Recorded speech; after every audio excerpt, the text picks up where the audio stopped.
तो आज मैं आपको एक अनोखी रहस्यमय कहानी सुनाऊंगा। अगर आप चैनल पर नए हैं तो अभी सब्सक्राइब कर ले, क्योंकि यह मेरा दूसरा नया चैनल है। तथा कहानी पूरा देखे, अंत में एक अनोखा रहस्य छुपा है। धन्यवाद। तो सुनिए। बहुत समय पहले रूपनगर नामक एक शहर था जो अपनी रंगों की भव्यता के लिए प्रसिद्ध था।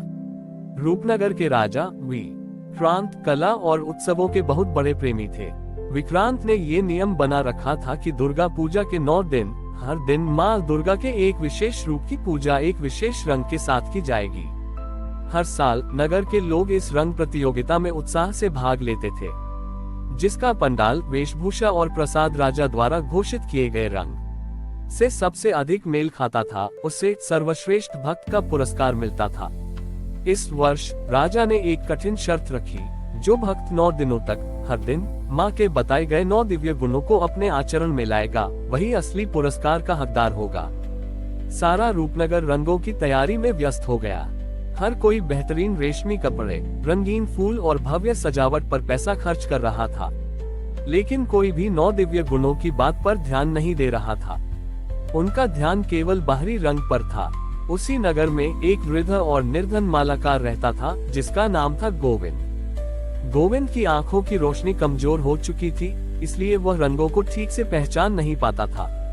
उसके पास राजा की तरह महंगे रंग या भव्य वस्त्र खरीदने के लिए धन भी नहीं था। गोविंद की पत्नी ने उदास होकर कहा, हम इस वर्ष पूजा में भाग नहीं ले पाएंगे स्वामी। हम राजा के रंगों की बराबरी नहीं कर सकते। गोविंद ने मुस्कुराकर जवाब दिया, देवी माँ का प्रकाश आंखों से नहीं, हृदय से देखा जाता है। हम बाहरी रंगों पर नहीं, राजा द्वारा बताए गए 9 गुणों पर ध्यान देंगे। गोविंद ने अगले 9 दिन माँ दुर्गा के हर रूप की पूजा एक अलग ढंग से की। तारांकन पहले दिन शैलपुत्री माँ का रंग लाल था, जो साहस का प्रतीक है। गोविंद ने उस दिन नगर के एक डरे हुए बच्चे को सांप से बचाया, जिससे वह साहस का पाठ पढ़ा। तारांकन दूसरे दिन ब्रह्मचारिणी रंग सफेद, सादगी का प्रतीक। गोविंद ने अपनी पत्नी को ये कहकर अपने पास रखे सारे सिक्के मंदिर के बाहर बैठे भूखे गरीबों में बांट दिए कि सादगी ही सच्चा धन है।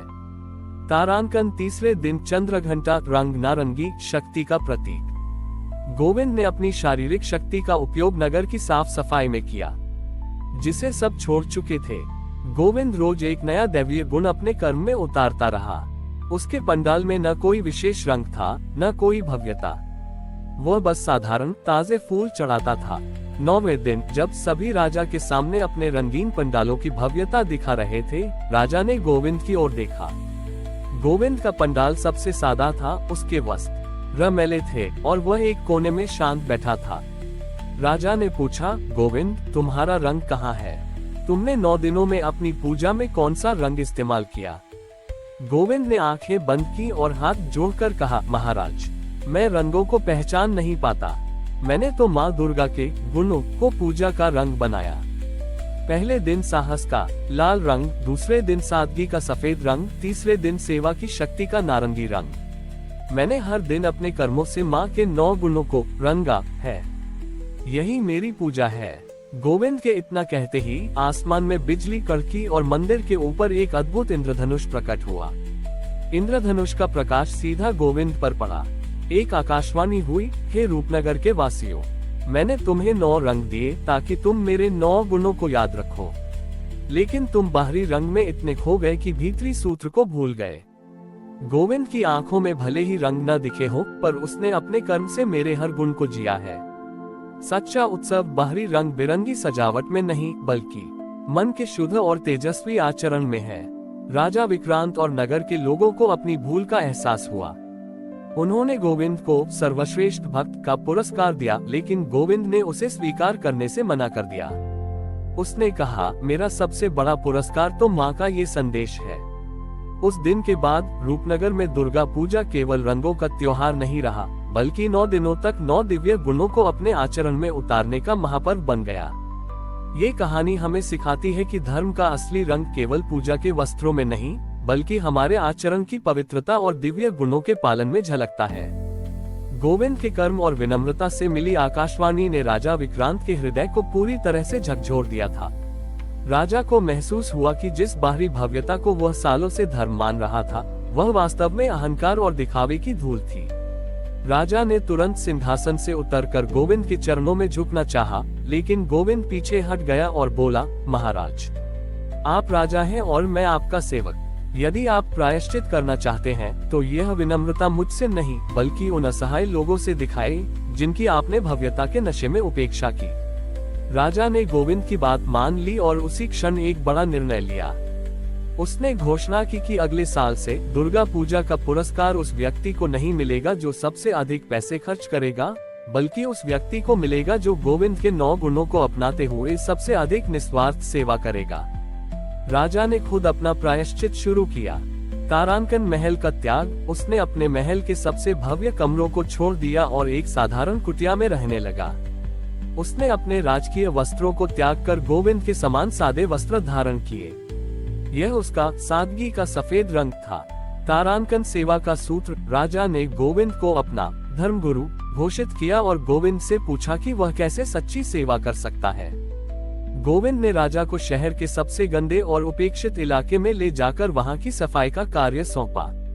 तारांकन न्याय का पुनर्स्थापन, राजा ने देखा कि उसके कुछ मंत्री गरीबों के साथ अन्याय कर रहे थे। उसने तुरंत उन मंत्रियों को पद से हटाया और खुद न्याय की चौकी पर बैठकर हर नागरिक की समस्या सुनने लगा। यह उसका न्याय का नीला रंग था।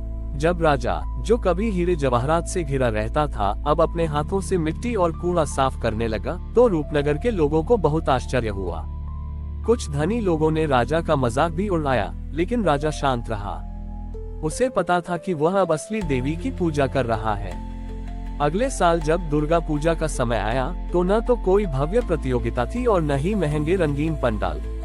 शहर की हवा में एक अलग ही सुगंध थी, वह थी परिवर्तन और सेवा की सुगंध। इस बार लोगों ने अपनी पत्नियों को पुराने कपड़े देने के बजाय गरीब बच्चों को नए कपड़े सिल कर दिए। लोगों ने महंगे पकवान बनाने के बजाय सामुदायिक भोज का आयोजन किया, जहां हर कोई एक साथ बैठकर प्रसाद ग्रहण करता था। 9वें दिन राजा विक्रांत ने खुद अपने हाथों से गोविंद के चरणों को धोया। ये दृश्य देखकर पूरा नगर भावुक हो गया। राजा ने कहा, हे गोविंद, आपने मुझे सिखाया कि माँ दुर्गा का सिंहासन सोने का नहीं बल्कि सेवा और विनम्रता का बना होता है।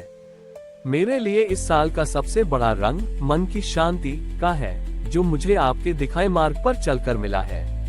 उस दिन रूपनगर की दुर्गा पूजा केवल एक त्योहार नहीं रही, बल्कि 9 गुणों के आचरण का राष्ट्रीय संकल्प बन गई। और वह स्वर्ग से इंद्रधनुष फिर कभी दिखाई नहीं दिया, क्योंकि उस दिन रूपनगर के लोगों के हृदयों में ही माँ दुर्गा के 9 गुणों के रंग स्थायी रूप से बस गए थे। ये कहानी हमें सिखाती है कि सच्ची भक्ति हमें शक्ति देती है, लेकिन सेवा हमें उस शक्ति का सही उपयोग सिखाती है। हमारी और भी आध्यात्मिक एवं अनोखी कहानियाँ देखने के लिए हमारे चैनल पर जाएं तथा धार्मिक एवं पौराणिक अनोखी कहानियाँ हमारे चैनल पर है। कृपया जाके देखें तथा हमारे चैनल को सब्सक्राइब करके रखें और वीडियो लाइक जरूर करें। धन्यवाद।